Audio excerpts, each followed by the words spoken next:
분이신가에 대해서 생각해 보려고 합니다. 엄밀한 의미에서 보면 하나님의 본질이 무엇입니까? 그렇게 질문할 수 있습니다. 하나님은 본질적으로 어떤 분이십니까? 라고 질문을 한다면 어떻게 대답할 수 있겠는가에 대해서 생각해 보겠습니다. 먼저 하나님은 영적인 존재이세요. 하나님은 영적인 존재이세요. 무슨 존재라고요? 영적인 존재. 그 spiritual being이라고 그러는데 신명기 4장 15절 말씀에 보게 되면은 여호와께서 호렙산의 불 속에서 너희에게 말씀하시던 그날에 너희는 아무 형상도 보지 못했다. 너희는 아무 형상도 보지 못했다 하는 것은 하나님은 영적인 존재이기 때문에 우리가 볼 수가 없는 분이시다. 그리고 볼 수 있는 형상으로 만들어도 안 되는 것이다. 그러니 너희는 스스로 매우 조심해야 한다라고 말씀하셨습니다. 로마서 1장에 보면 하나님의 썩지 아니할 영광을 사람과 썩을 사람과 금수와 이런 짐승과 벌레, 버러지 형상으로 사람들이 우상을 만들어서 섬기게 된 것을 참 어리석은 짓을 하게 된 것이다 라고 말씀해 주셨습니다. 우리 하나님은 영적인 존재라는 것은 우리가 볼 수가 없는 분이시다. 그래서 볼 수 있는 어떤 것으로도 형상화 될 수가 없는 분이시다. 그래서 너는 형상을 만들지도 말며 그 형상에 절도 해서는 안 된다라고 못다가 말씀하셨죠. 아무튼 우상은 보이는 모습이잖아요. 우상은 보이는 모습이고 하나님은 보이지 않는 신이시다. 디모데전서 1장 17절 말씀 같이 읽어볼까요? 영원하신 왕 곧 없어지지 않으시고 보이지 않으시는 오직 한 분 하나님께 존귀와 영광이 영원토록 있기를 빈다. 아멘 하고 디모데에게 편지하면서 바울 사도가 이런 말씀을 전해 주었습니다. 보이지 않으시는, 없어지지 않으시고 보이지 않으시는 오직 한 분 하나님께만 존귀와 영광이 영원토록 있기를 한 간절히 빈다라고 이렇게 말씀하였습니다. 우리는 시각적인 효과를 거두기 위해서 하나님에 대해서 뭔가를 보여주려고 하고 뭔가를 보면은 하나님에 대해서 더 많이 알 것 같은 그런 유혹에 빠질 수도 있고 또 그렇게 하나님을 눈으로 보이게 만들려고 하는 그런 노력들을 하다가 잘못되는 일들을 봅니다. 광야에서 이스라엘 백성들이 답답하니까 우리를 이집트에서 불러내서 여기까지 이끌고 오고 계시는 여호와가 어떤 분인가 좀 보여달라고 답답해할 때 모세는 시내산 위에 올라가서 말씀을 받고 있는 동안에 아론이 하나님을 어떤 모양으로 만들었어요? 금송아지로 송아지의 모습으로 만들어가지고 이게 우리를 이끌어낸 여호와 하나님이다라고 이런 일을 했습니다. 보이는 그 자체로부터 하나님이 하나님 되지 못하게 되는 그런 일들을 일삼아 와서 우리는 하나님을 이미 안 보이기 때문에 하나님의 무한하시고 무궁하신 그런 면들을 사모하게 되는 것인데 그걸 잘못한 것을 볼 수 있어요. 그래서 예수님께서 요한복음 4장 24절에서 유명한 이런 말씀을 하셨죠. 하나님은 무엇이니? 영이시니 예배하는 자가 신령과 진정으로 예배할지니라. 그렇게 하나님은 영이다라고 예수님도 그렇게 못 박아서 말씀해 주셨습니다. 그래서 하나님은 영적인 존재라고 하는 것은 보이지 않는 invisible 한 분이시다라고 하는 거죠. 하나님 보여주세요. 하나님 보여주세요. 모세가 자꾸 그럴 때에도 네가 나를 보면 죽는다 그렇게 말씀하시고 안 보여주셨잖아요. 그냥 지나가시는 등만 보았는데 그것도 그냥 의인화한 거지요. 모세 수준에서 하나님이 어떤 분이라는 걸 조금이나마 유치원생에게 그림을 그려줘야지만 아는 것 같아서 그렇게 한 것이지, 하나님은 어떤 멋있게 생긴 도사같이 생긴 그런 분도 아니시고, 그거는 그냥 의인화한 표현이란 말이에요. 요한계시록 1장에서도 이렇게 빛난 주석 같은 발을 하고 계시고 빛난 옷을 입으신 이가 나타나서 말씀하셨다라고 하시는 것은, 그것을 우리 차원에 맞춰서 설명할 수 있기 위한 그런 계시적인 말씀인 것이지, 하나님은 그런 형상으로 형성화 지을 수가 없다. 무슨 백인처럼 생겼다, 에이시안처럼 생겼다, 흑인처럼 생겼다, 그렇게 절대로 형상화할 수 없는 영적인 존재이다. 그래서 교회에서 이게 십자가를 달아놓고 저 십자가가 하나님을 의미한다, 그렇게 하는 것도 엄밀한 의미에서 보면 십자가가 아무 의미가 없는 거거든요. 사실 십자가는 예수님이 십자가에 못 박혀 돌아가셨다는 것이지, 이 십자가가 무슨 힘이 있는 게 아니잖아요. 십자가를 집에 걸어놓는다고 그래서 그 십자가 집에 걸어놓은 것 때문에 무슨 일이 일어나는 게 아니란 말이에요. 그러니까 믿음이 없는 사람이 그냥 그렇게 하면 그 부적이죠. 그것도 또 우상이란 말이에요. 그렇게 하는 것이. 하나님은 어떤 땅 위에 있는 것이나 하늘에 있는 것이나 땅 아래에 있는 것은 어떤 형상으로도 하나님을 만들어서는 안 되는 영적인 존재다. 이해가 되세요? 예. 그리고 하나님은 두 번째로 어떤 존재인가? 인격적인 존재이시다. 여러분, 보이지 않는 분이신데 인격적인 분이시다라고 하는 것이요. 우리는 볼 수 없지만 그분은 우리를 보고 계시는 분이시고, 우리는 그분을 다 알지 못하지만 그분은 우리를 다 알고 계시는 분이시다. 지난 시간에 하나님을 우리가 알 수 있나요? 라고 할 때 왜 우리가 하나님을 알 수 있다고 했냐면, 한 가지가 우리를 인격적인 존재로 지으셨기 때문에 그렇다라고 한다면, 하나님도 인격적인 분이시라 말이죠.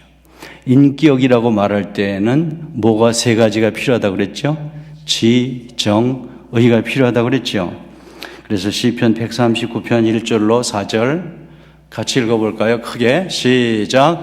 여호와여, 주께서 나를 살펴보셨으므로 나를 아십니다. 주께서 내가 앉고 일어섬을 아시고 멀리서도 나의 생각을 밝히 아시며 나의 모든 길과 내가 눕는 것을 살펴보셨으므로 나의 모든 행위를 익히 아시나니 여호와여, 내 혀의 말을 알지 못하시는 것이 하나도 없으십니다. 여기서 안다는 지식의 하나님에게 지식적인 이 부분이 있으신 인격자이시다라는 것을 말씀하고 있는 것이죠. 신명기 6장 15절 말씀 같이 읽어봐요. 너희 가운데 계시는 너희 하나님 여호와는 질투하시는 하나님이니 그분의 진노가 너에게 일어나서 그분께서 너희를 그 땅의 지면에서 멸망시키실 것이다.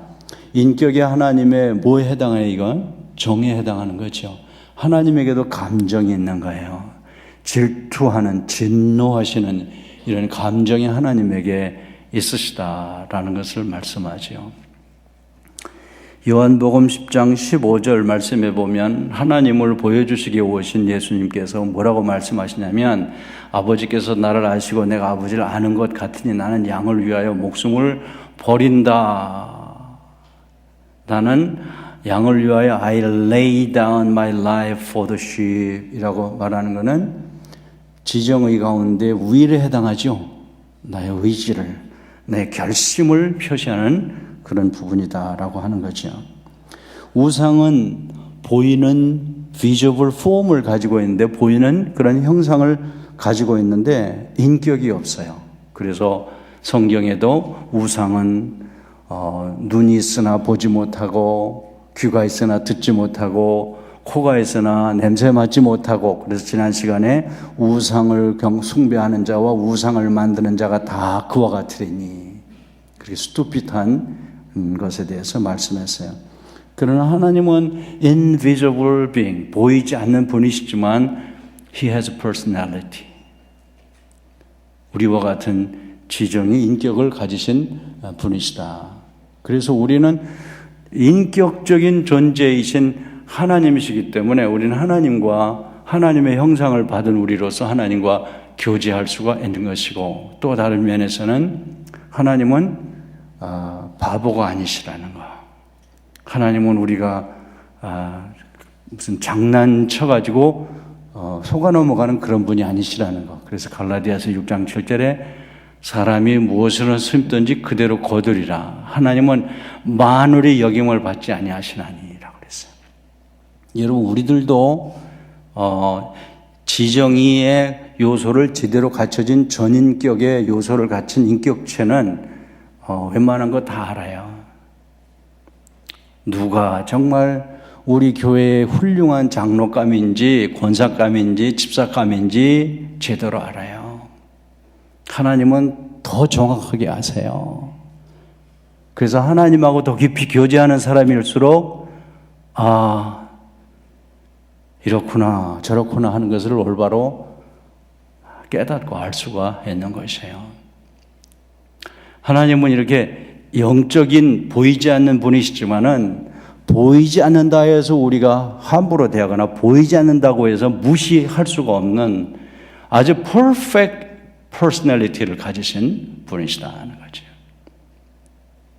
그래서 그분은 우리가 잘할 때는 너무너무 기뻐하시고 내가 너로 인하여 기쁨을 이기게 하지 못하시며 잠잠히 너를 바라보며 즐거이 부르며 기뻐하시리라. 스바냐 3장 17절에 있는 말씀처럼 그렇게 기뻐하실 수 있어요. 웃으실 수 있어요. 그러나 때를 따라서 내가 너를 이렇게 사랑하였는데 내가 너에게 충성 때에 여기 이런 직분을 주었는데 내가 이런단 말이냐라고 하나님이 진노하실 수도 있어요. 화를 내실 수도 있어요. 개인적으로, 가정적으로, 민족적으로, 국가적으로 많은 복을 주셨는데 그 복을 올바로 하나님 앞에 쓰지 않을 때 하나님께서 진노하실 수 있어요. 그게 인격의 하나님의 모습인 것이죠. 하나님은 세 번째로 어떤 분이시냐면요, 스스로 존재하시는 분이시다 그랬어요. 아주 유명한 말씀이죠. 출애굽기 3장 14절 말씀에 보게 되면 모세에게 저를 이집트로 가서 하나님의 백성을 구출해내라고 하시는 하나님의 이름을 누가 그랬냐고 묻는다면 내가 하나님의 이름을 뭐라고 하나님에 대해서 소개하리까 라고 했을 때 뭐라 그랬어요? 스스로 있는 자가 나를 너에게 보내셨다고 하라. I am who I am 그러잖아요. 떨기나무 불꽃 속에서 I am who I am 하면서 나는 스스로 있는 자다라고 말씀했어요. 요한계시록 1장 8절 말씀 같이 읽어봐요. 주 하나님이 이르시되 나는 알파와 오메가라. 이제도 있고 전에도 있었고 장차 올 자여 전능한 자라 하시더라 그랬어요. 반모섬에서 사도 요한이 계시를 받는 중에 하나님이 직접 말씀하시잖아요. I am the Alpha and the Omega 이렇게 말씀하면서 Who is and who was and who is to come the Almighty 말씀을 이렇게 하면서 얼마나 사도 요한이 떨렸겠어요. 이런 하나님의 음성을 들으면서 모세도 I am who I am 말씀하실 때 너무 무서워서 신발을 벗고 거기 엎드릴 수밖에 없었던 것이죠. 오늘 우리는 스스로 있는 자를 하나님이라고 부르고 스스로 있는 자 되신 그 하나님이 우리를 보고 너는 내 것이라고 말씀해 주셨어요. 그러나 우리는 스스로 있지 못해요. 하나님만이 스스로 존재하시는 분이세요. 그래서 I am who I am 이라고는 I am the Alpha and I am the Omega 라고 말씀하시는 것은 하나님은 절대자라는 거예요. 절대자. 우리는 절대적인 것이 없어요. 하나님은 절대적인 분이에요. 하나님은 절대 주권을 가지신 분이에요. 하나님 살리기도 하시고 죽이기도 하시고 있게도 하고 없게도 할 수 있는 절대 주권을 가지고 계신 분이세요. 그게 스스로 존재하시는 하나님의 substance, 본질이에요. 네 번째 하나님의 그 본질은 초월적인 존재라. transcendental이라는 말은 초월했다. 뭘 초월했냐면 시간과 공간을 초월한 분이시다. 시간과 공간을 초월한 분이시다. 시편 90편 2절 보면 산이 생기기 전 땅과 세계도 주께서 조성하기 전 곧 영원부터 영원까지 from everlasting to everlasting 주는 하나님이십니다. 우리의 연수가 즉 시편 90편을 누가 지은 걸로 되어 있어요?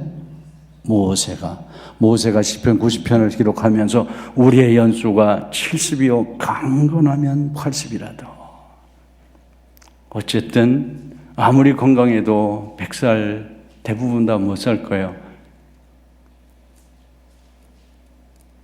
그건 초월하지 못하기 때문에 리미테이션이 있는 거지, 한계가.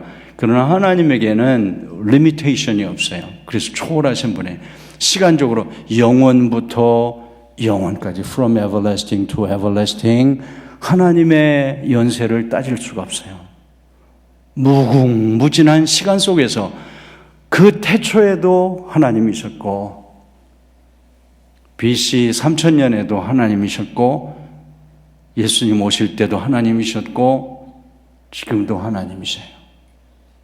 지금 그 하나님이 살아계시는 거예요. 하나님은 이렇게 시간을 초월하여 계실 뿐만 아니라 공간을 초월해 계셔서요. 오늘 읽은 시편 139편 8절 말씀 보면 물론 다른 것도 읽어야 되지만 한 절만 시간 관계상 같이 읽어봅시다. 내가 하늘에 올라갈지라도 거기 계시며 수월의 음부에 내 자리를 펼지라도 거기 계십니다. 하늘에 가도 하나님이 거기 계시고 지옥에 가도 거기 하나님이 계시고 내가 사백 날개를 치며 바다 저 끝에 거할지라도 거기서도 하나님의 손이 나를 붙드실 것이다. 그렇게 말했어요. 예, 우리 하나님께서는 시간과 공간을 초월하신 분이세요. 그걸 초월자라고 그래요. 초월자. 그런데 그 시간과 공간을 초월하신 분이 만물 가운데, 만유 가운데, 특별히 교회 안에 우리들 가운데 함께 하신다. 그래서 그 내재하시는 존재다. 다섯 번째로 내재하시는 존재라. 임머넌트라고 하는데 내재하시는 존재라. 에베소서 4장 6절 말씀 읽어봅시다. 하나님도 한 분이시니 곧 만유의 아버지이십니다. 하나님은 모든 것 위에 계시고 모든 것을 통해 계시고 모든 것 안에 계십니다. 그랬어요. 하나님은 이렇게 초월해서 영원전부터 영원까지 전 세계 우주 곳곳에 계실 수 있는 하나님이신데 그 하나님이 모든 것 안에 계신다. 그랬어요. 지금 이 안에도 그 하나님이 계시는 거죠. 그렇죠? 우리가 잘 먹고 가도 그곳에 하나님 계시는 거예요. 우리 가정에 하나님이 계시는 거예요. 그런데 더 놀라운 것은요. 빌립보서 2장 13절 같이 읽어봐요. 너희 안에서 행하시는 이는 하나님이시니 자기의 기쁘신 뜻을 위하여 너희에게 소원을 두고 행하게 하시나니. 이분이 어디 계세요? 초월적인 존재가 어디에 계신다고 지금? 너희 안에 계신다. 우리 안에 계신다. 내 안에 계신다. 고린도전서 3장 16절 말씀 같이 읽어봐요. 너희는 너희가 하나님의 성전인 것과 하나님의 성령이 너희 안에 계시는 것을 알지 못하느냐 그랬어요. 이처럼 영적인 존재이시고 이처럼 인격적인 존재이시고 또 이처럼 스스로 계시는 존재하시는 분이시고 초월적인 존재라서 감히 고개도 들 수 없고 감히 불러도 볼 수 없고 감히 가까이 가면 불에 살라서 금방 타져 죽을 수밖에 없는 것과 같은 표현할 수밖에 없는 죄인들인데 그 하나님이 그러한 우리들을 예수 그리스도의 보혈을 통해서 구속하시고 우리 안에 내재하시면서 우리 몸을 그분의 집을 삼으시고 우리 안에 계시는 분이 되셨다라는 거예요. 이게 얼마나 감사한 일입니까? 그렇죠?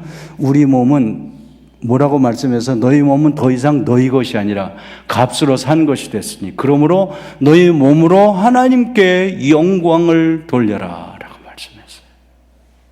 우리는 하나님을 모시고 살 그런 위인들이 못 되잖아요. 하나님을 모시고 살 만한 자격이 도무지 없는 사람들인데 예수 그리스도께서 그러신 그 보혈 때문에, 그리고 그분 안에서 만세전에 before the beginning of the creation God predestined us to select us as His children. 우리를 그의 자녀로 만세전에 예정하시고 작정하시고 우리를 선택하셨어요. 그래서 그분은 다른 데로 가지 아니하시고 저와 여러분의 심령 속에 들어오셔서 계시기를 기뻐하셔서 우리 몸을 그분의 성전 삼으셨어요.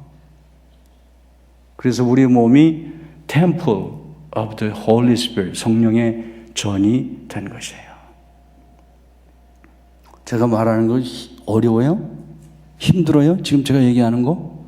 이거 굉장히 우리가 너무너무 감동하고 감격하고 막 너무너무 그래야 되는 내용을 제가 설명하려니까 이렇게 말하고 있는 거예요. 그래서 오늘 저는 결론적으로 하나님은 이처럼 영적으로 인격적이고 스스로 계신 초월적인 존재이신데 벌레 같고 구더기 같고 짐승 같고 죄인 중에 괴수 같다고 표현할 수밖에 없는 인간인 우리들 속에 영으로서 우리 하나님께서 머물고 계시게 되었으니 우리 어떻게 살아야 되겠는가 말이에요. 에베소서 4장 30절 말씀 같이 읽어봐요. 하나님의 성령을 근심하게 하지 말라 그랬어요. 여러분, 우리는 하나님의 성령을 죽을 때까지 기쁘게 해드려도 모자란데 기쁘게는 못하게 해드릴지 몰라도 근심시켜드리지를 말라는 거야. 에베소 교회를 향해서 하나님의 성령을 근심하게 하지 말아라. 거기 뭐 거짓말하는 거, 도둑질하는 거, 입으로 막 더러운 말하는 거, 여러 가지 그 얘기들을 하면서 하나님의 성령을 근심하게 하지 말라 그랬어요. 오늘 이 수예배에 나온 우리들과 우리 복스카운티 장로교회가 이처럼 놀라우신 분을 모시고 사는 사람들로서 하나님의 성령을 근심하게 하지 말는 것뿐만 아니라 하나님의 성령을, 그 하나님을 기쁘게 하면서 사는 우리 성도들과 가족들과 교회가 되기를 예수님의 이름으로 축원합니다. 그래서 제가 꽃을 하나 그림 골라봤어요. 꽃. 얼마나 예쁜지 모르겠어요. 저 꽃이 얼마나 아름다운지 모르겠어요. 내 안에 계신 성령께서는 영원히 시들지 않는 저런 꽃, 영원히 마르지 아니하는 그런 향기를 바라는 그런 꽃과 같은 분이죠. 그래서 우리가 정말 우리 안에 모시고 있는 하나님과 더 깊이 교제하고 살면 살수록 더욱더 아름답고 더 보기 좋고 더 아름다운 향기를 바라는 그런 사람이 될 것이다 하는 생각을 해봤어요.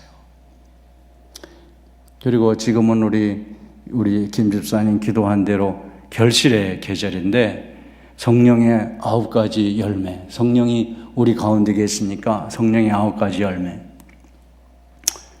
제가 막 이렇게 섞여 있는 그림을 찾았는데 순서대로 한번 외우면서 읽어봐요. 9가지 열매가 첫째가 뭐예요?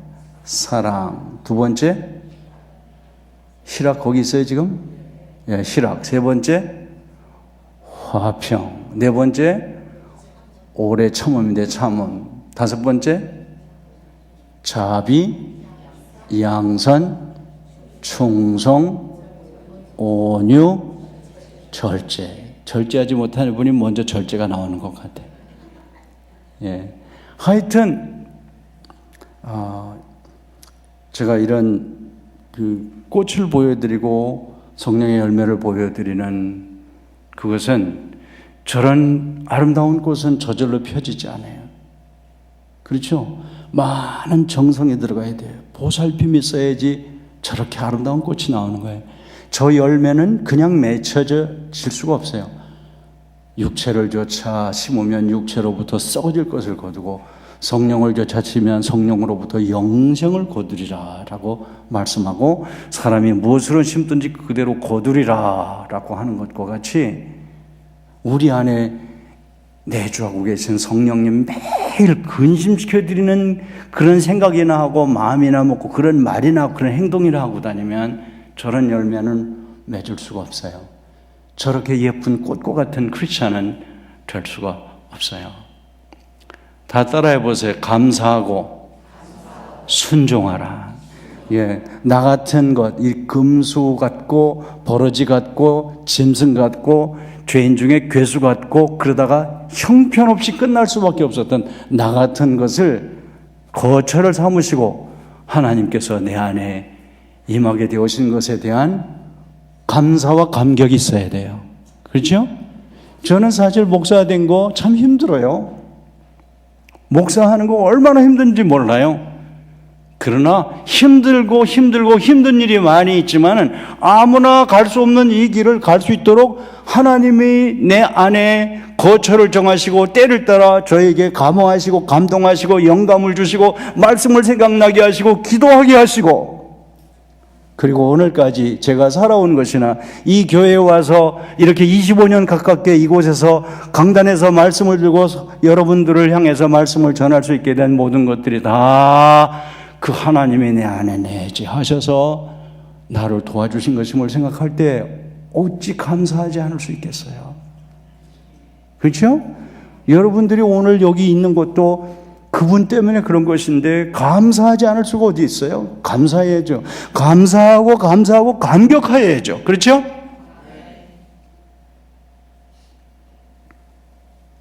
뿐만 아니라 우리는 우리 안에 계신 성령님께서 말씀하시는 대로 순종하고 살아야 돼요. 그래야 저런 열매를 맺고, 그래야 the better and better and better Christian 될 수 있는 거예요. The more beautiful Christian 되는 거예요. The more spiritual Christian 되는 거예요. 그렇게 되시기를 예수님의 이름으로 축원합니다. 오늘 이 말씀을 붙들고 한 해가 저물어 가는데 하나님 나에게 정말 아름다운 꽃과 같은 싱그러운 성령의 그리스도의 향기를 바라는 크리스찬이 되고 성령의 열매를 많이 맺고 빛의 열매를 맺고 의의 열매를 맺고 입술의 열매를 맺는, 그래서 열매를 보아 나무를 아느니라 라고 했는데 한 해가 저물어 가는데 또 한 살 나이를 먹게 되는데 하나님이 나를 보시며 뭐라고 말씀하실까? 예? 그냥 또 그러고 그런 목사로 또 넘어가고, 그렇고 그런 장로로 또 넘어가고, 그렇고 그런 권사로 집사로 또 넘어가고, 그렇고 그런 또 장로 되고 싶어서 권사 되고 싶어서 집사 되고 싶어서 그런 사람들이 돼서는 안 될 것 같아요. 우리는 정말 나는 어디로 와서 어디로 가고 있으며 하나님의 값없이 베풀어 주시는 은혜로 나는 지금 어디에 서 있으며 어떻게 해야 될 것인가 하는 것에 대해서 깊이 생각하면서 기도하고 이런 일들을 위해서 함께 마음을 모아야 할 때가 아닌가 생각됩니다. 그래서 이 말씀 붙들고 같이 우리 기도하고 주일날 공동회를 위해서 함께 기도합시다. 우리 병약자들을 위해서 계속해서 기도하고 우리 중동에 사역하고 있는 선교사님들을 위해서 기도하고, 특별히 이번 주간에는 몽골의 김우영 선교사님의 사역과 몽골의 복음화를 위해서 기도하고, 하나님 나에게 성령의 충만함을 주세요. 성령의 능력을 주어서 성령의 열매를 맺는 크리스찬으로 살 수 있게 해주세요. 그런 마음으로 우리 같이 기도하고, 가지고 온 기도 제목 가지고 같이 통성으로 기도하고 우리 가도록 하겠습니다. 지금 9시 5분 전인데 9시 한 10분까지 15분 이왕 왔으니까 열심히 기도하세요. 부르짖어서 기도하세요. 같이 우리 주님 3번 간절히 부르고 기도하겠습니다. 주여